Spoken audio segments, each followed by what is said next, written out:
Welcome everyone to episode 309 of Fergo and the Freak. My name is the Glorious League Freak, and well, hasn't it been a little bit of a mess in rugby league recently? Let's start off in Canberra, where George Williams, there's been a lot of rumours that he wanted to leave Canberra and go back home. And you could tell by the way he was playing over the last few weeks, he wasn't happy there. Like, I've been critical of his play as a halfback in the NRL. I didn't think that he was the sort of halfback that Canberra could rely upon to win an NRL title for. But when you've watched his last few weeks for the Raiders, he just looks like he wants to be elsewhere. So there are all these rumours swirling around. Anyway, a couple of days ago, the Raiders put out a press release saying that they had released him with immediate effect.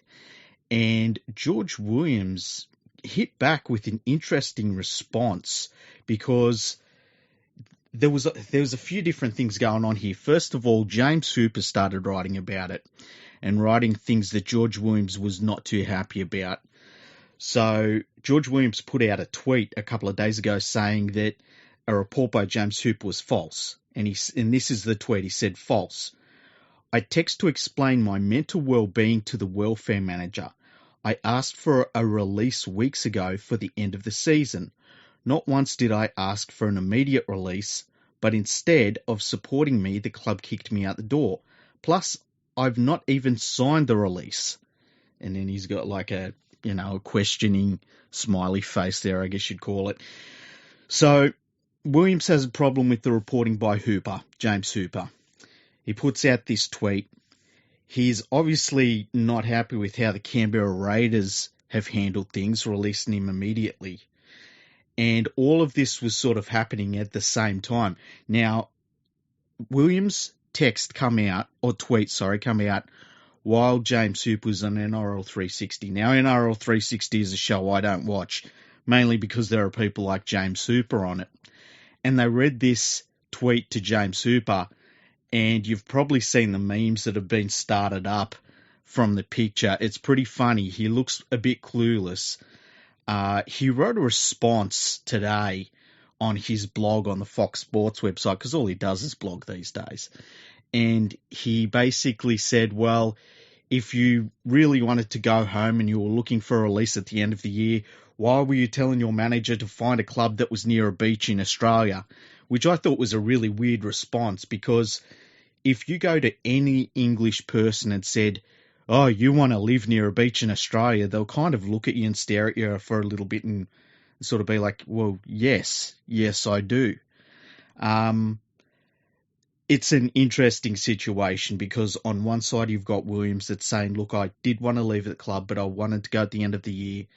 He's not happy about the way it's been portrayed by the Canberra Raiders themselves.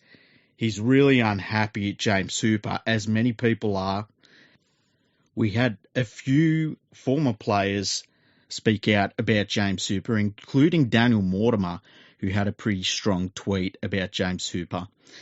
And, it's just all such a big mess. And now Canberra don't have the halfback that they expected to play for the entire season for them. There is a little bit of talk that they might look at getting Chad Townsend for the rest of the season. I think that's a little bit weird. There's an article about that today, or that you'll be reading today at some point.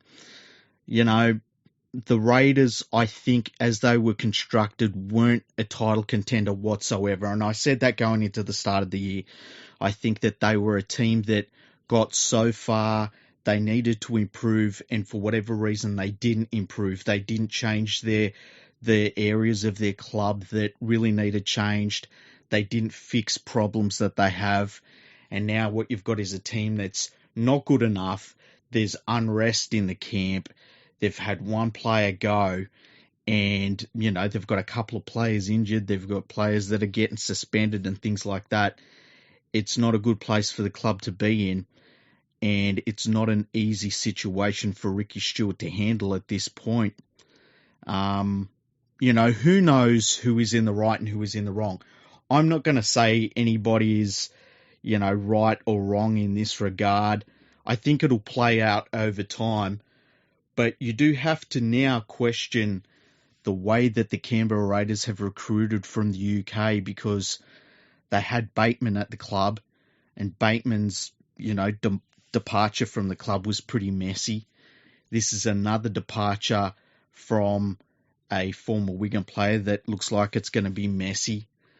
I just wonder if they would do the same things over again with their recruitment, especially when you look at the fact that the Josh Hodgson situation is also sort of hanging over the club, where he's coming off the bench in games now for them. There's talk that he will leave to go to another club at the end of the season. I just think it's a bad situation for the Raiders to be in, and, that they weren't a premiership threat at the start of the year. And it's weird, it all kind of goes back to that Panthers game that they were in, where they led early on. The Panthers come home and just blew them off the park by the end of it. And the Raiders started whinging after that game that the Panthers were arrogant. The Panthers have won every single game since, and the Raiders have struggled to win games. So maybe that Panthers game was the straw that broke the camel's back. Who knows? But it's not a good time to be a Raiders fan right now. And I would suggest that the best thing the club could do is maybe use this as an opportunity to clear out any problems they've got at the club with their personnel.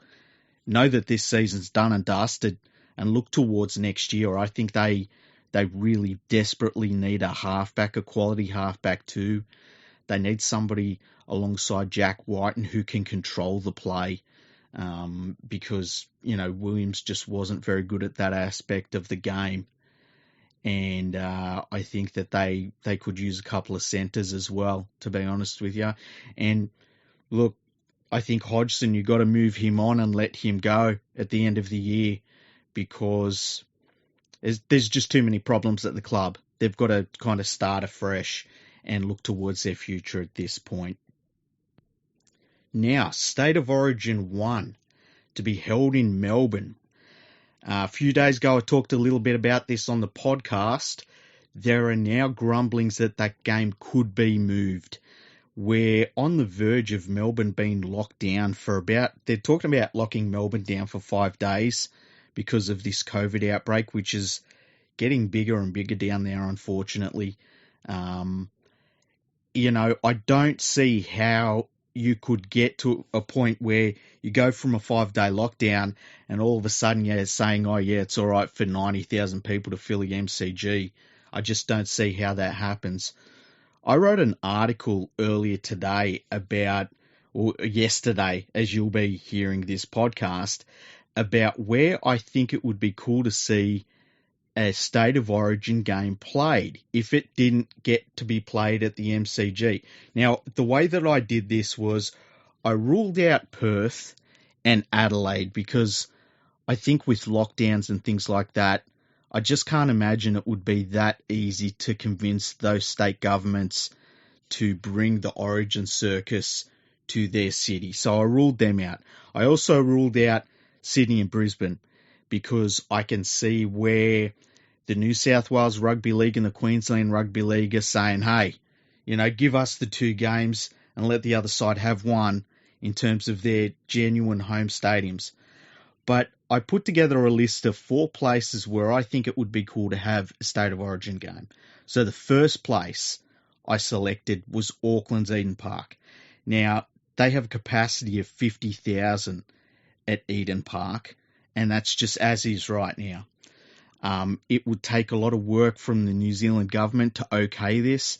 I think it would be a fly-in, fly-out job where, the Origin players might not even be there for 24 hours if this worked out. It's a long shot. It's a very big long shot. And you've also got the issue of the game in Auckland time would have to kick off pretty late for the Australian broadcasters to be okay with it. And I tend to think they wouldn't be okay with that. I think they would not want this to happen. But it would be amazing. Can you imagine the build-up for the game in Auckland and New Zealand? And it kind of is this thing that's come out of nowhere. It would be absolutely massive in New Zealand if that happened, especially when you consider the fact that the Warriors have been over here since early last year. So they haven't really got to see that high level of rugby league being played over in New Zealand.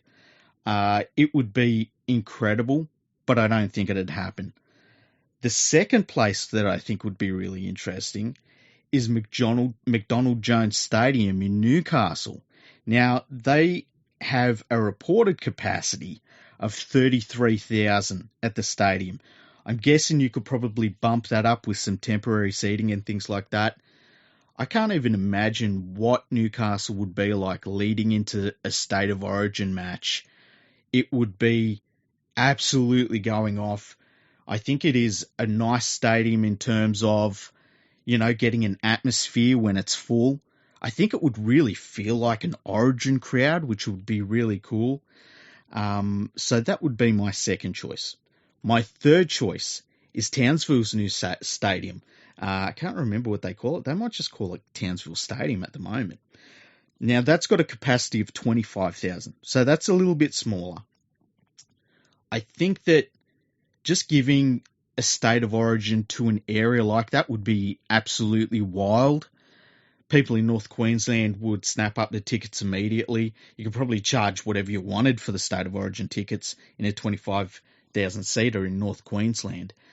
I have a feeling for an Origin game that the design of that stadium would make it very, very loud. I think it would be fantastic. I don't know if they've got the ability to put any temporary seating in to bump up the capacity of the stadium, but I think it'll be a fantastic event, very special event up there. Now, the fourth one and the last one I selected was Canberra Stadium. They've got a capacity there that's listed at 20,011, weirdly enough. You could probably, once again, boost that a little bit with temporary seating. I asked the question on my website, would that be the coldest State of Origin we've ever had? I would suggest it maybe would be. I don't know how it would be received in Canberra. Obviously, it would be a massive, massive event. It's kind of on neutral territory being in the ACT, but we kind of know that that's not the case. I mean, the ACT is definitely Blues territory. They definitely don't go for Queensland, that's for sure. But they were the four places that I felt you could play State of Origin games at, and it just be a little bit different. But the big one for me would be Eden Park. I think if you played at Eden Park, you're taking a situation that's not a good situation, losing all of those fans. There's paying fans in Melbourne, and I feel like you're changing it to a special occasion where you're still getting 50,000 paying fans. You're giving New Zealand their first big international event, as far as I know, since COVID kicked off. I think that would be absolutely amazing, but we'll see what happens. I think that the NRL, the ARL, and everyone involved, I think that they would go for the much safer option. And right now, it seems as though that safer option is going to be playing it at Canberra Stadium down in the ACT. But who knows? We could just see it played at Suncorp, or we could see it played at the SCG at this stage. Now, a little bit of player movement news with Tom Dearden possibly going to the North Queensland Cowboys with immediate effect. This feels like the right move for both sides. The Broncos haven't had him in the side since he signed for the Cowboys, and the Cowboys could really use a good halfback right now.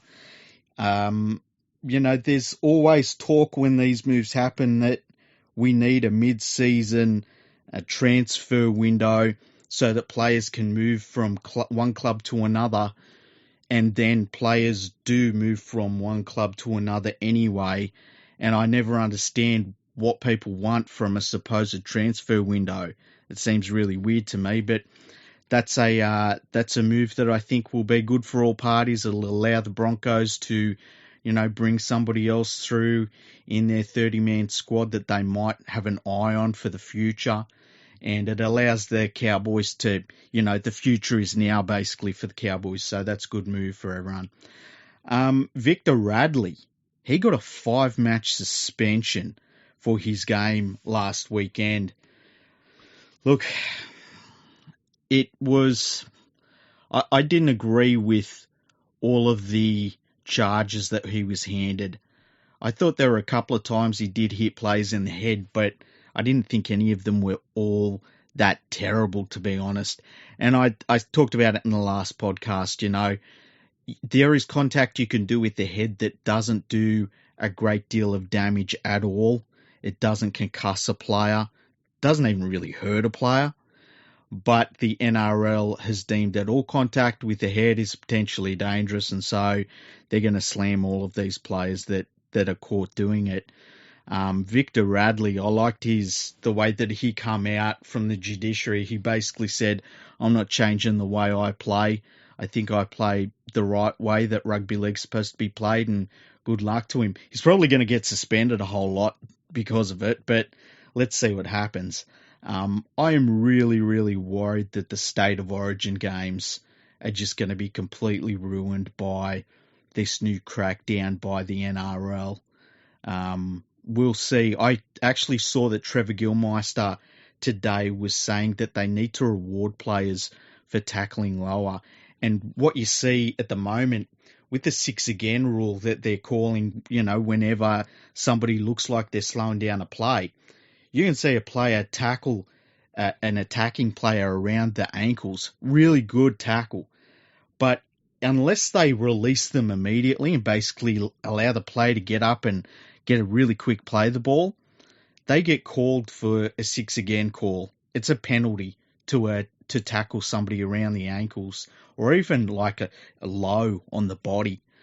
And that's something that in the early 2000s they sorted out. They realised when we were playing almost that horrible quick style of touch football that we're almost pretty much playing now again, that they had penalised players that were attacking around the ankle too much, and they fixed it. They said, look, we're going to give more leeway to those defensive players to hold on a little bit longer.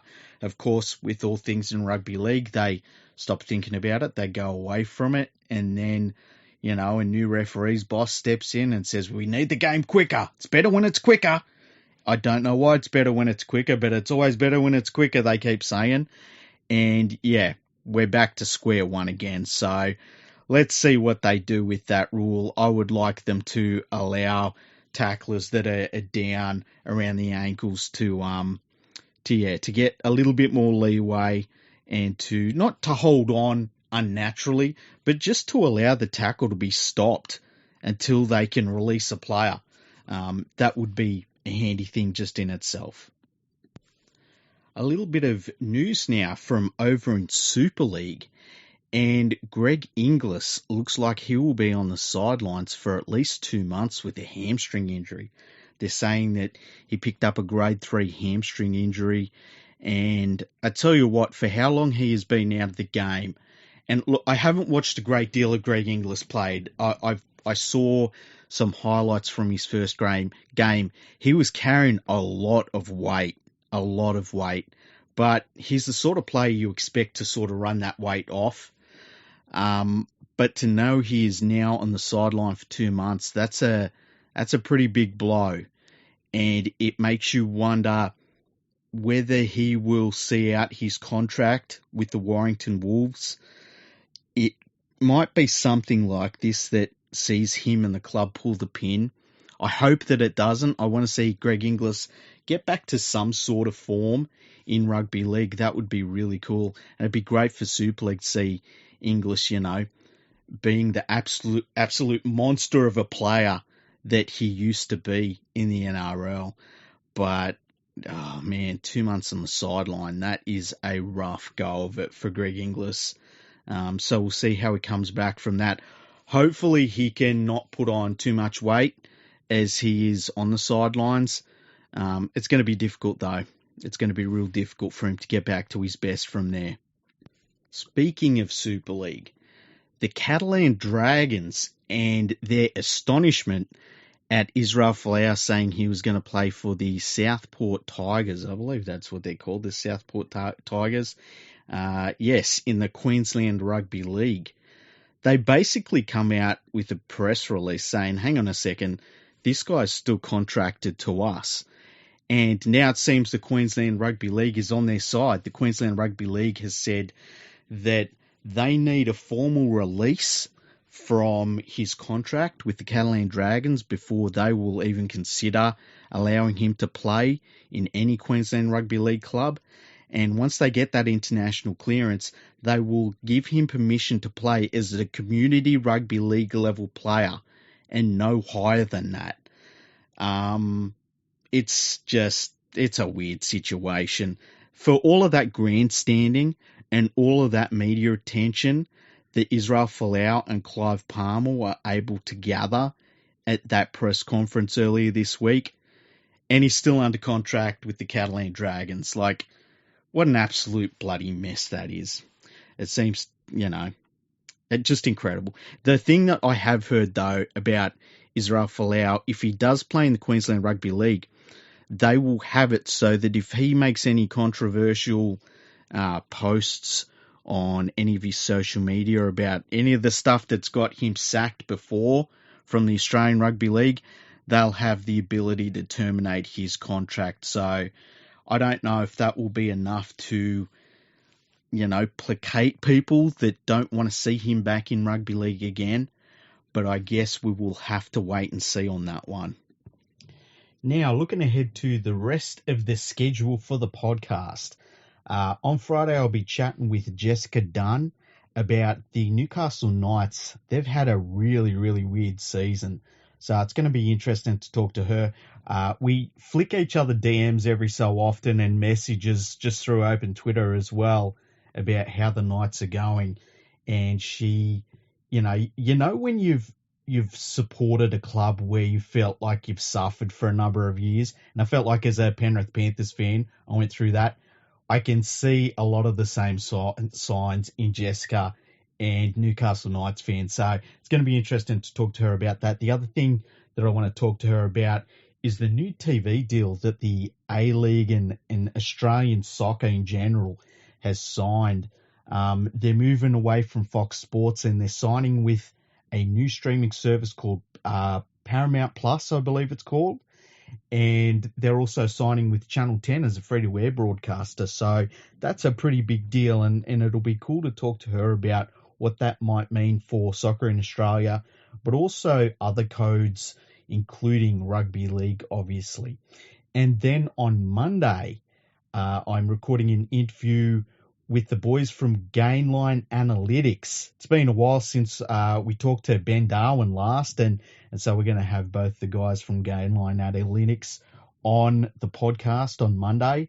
I've got a lot of things to talk to them about, how they see this season, what effects COVID had, just different things like that. So, and I want to talk to them a little bit about what their rating systems and things like that say about the Penrith Panthers and why they might, some of the areas that they feel like the Panthers are doing better than everyone else in. So I've got some general ideas about what they might say, but it's going to be really interesting, that interview. So stick around for that one. And I don't know if I can, but I'm going to try and, sweet talk Andrew to do a podcast maybe between Friday and Monday. We'll see. I'll have to see. He's very busy at the moment. So he's teaching a baby how to put statistics into an Excel spreadsheet. And apparently it takes days and days and days. So he's going to be a little while with that. Apparently the keyboard is pretty big for its little baby fingers. So, we'll see how he goes with that. I'm sure he's doing pretty well there. And that's it for this episode of the podcast. One thing I want to say, Nadine is running our Instagram account. She's doing a really good job of it too. So if you've got an Instagram account, look up Fergo Freak Pod and you will find it. Give it a follow. It's really worth it. She's doing a really great job. Me and Andrew, I don't have Instagram. Andrew doesn't really use Instagram. Like, come on. Like, as if we're going to use Instagram. Nadine said she would do it, so we're like, yeah, you do it. And she's doing really good work with it. So give it a look. we can, like, Nadine sees your messages and everything, but me and Andrew can as well. I know Andrew has Instagram, he just doesn't use it that much.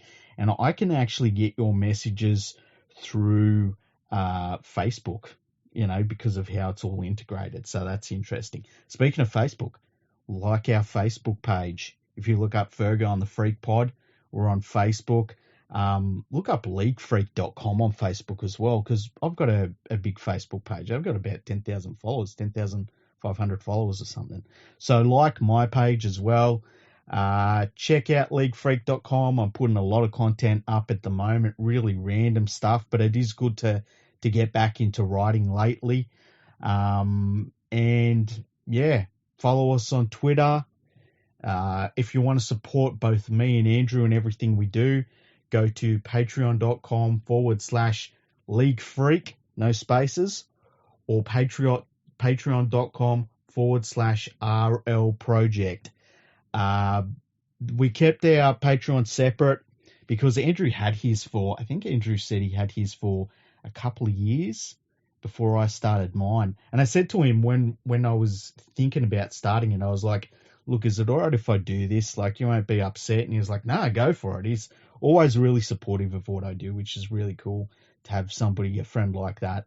And so like, flick us both $1 or something a month. Like, it doesn't take anything at all. Enough people do that, and we do rugby league stuff full time. Like, that's the level we both would love to get to, where basically every day we are doing a rugby league podcast. We are writing articles. Andrew's doing stats. I'm doing, I don't know, something else. I don't know what it would be, but I'd work something out. I'd make videos on YouTube or something, which would be really cool. So yeah, flick us both $1 or $2 a month on our Patreon pages. You can find both of our Patreon pages if you go to fergoandthefreak.com. Let me just find it for you. This is going to make for some great listening.